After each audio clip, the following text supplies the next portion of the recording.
kuti-kutita, bumubusi-busila, ganyan ang indak ng mga bumbilya.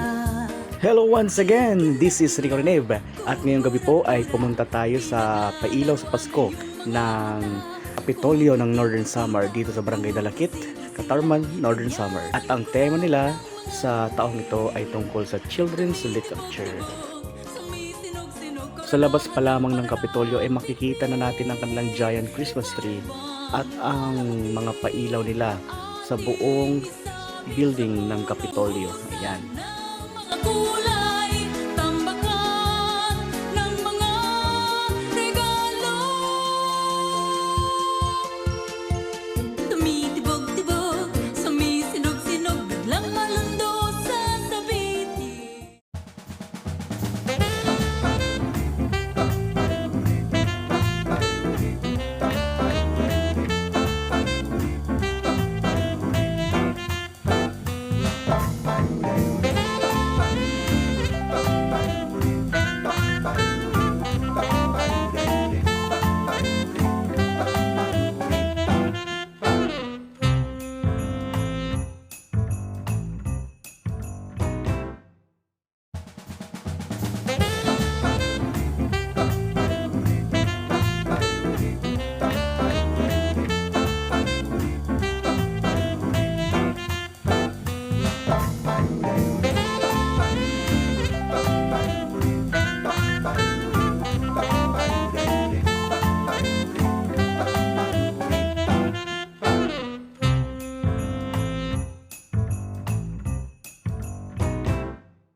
Ang pailaw sa Pasko ng Northern Samar Capital ay hindi lamang isang paraan ng pagdiriwang ng Kapaskuhan, kundi pati na rin ng pagpapahalaga sa mga aklat at literatura na nagbibigay ng saya, inspirasyon at kaalaman sa ating lahat.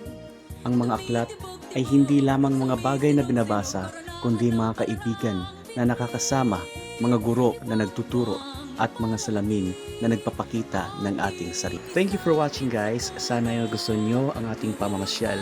At sana ay maging masaya at makabuluhan ang inyong Pasko at bagong taon. Hanggang sa muli, don't forget to subscribe, like, share, and follow our page sa Facebook at sa ating YouTube account. Ayan, Instagram, X app, Rico Reneb. Once again, thank you and Merry Christmas.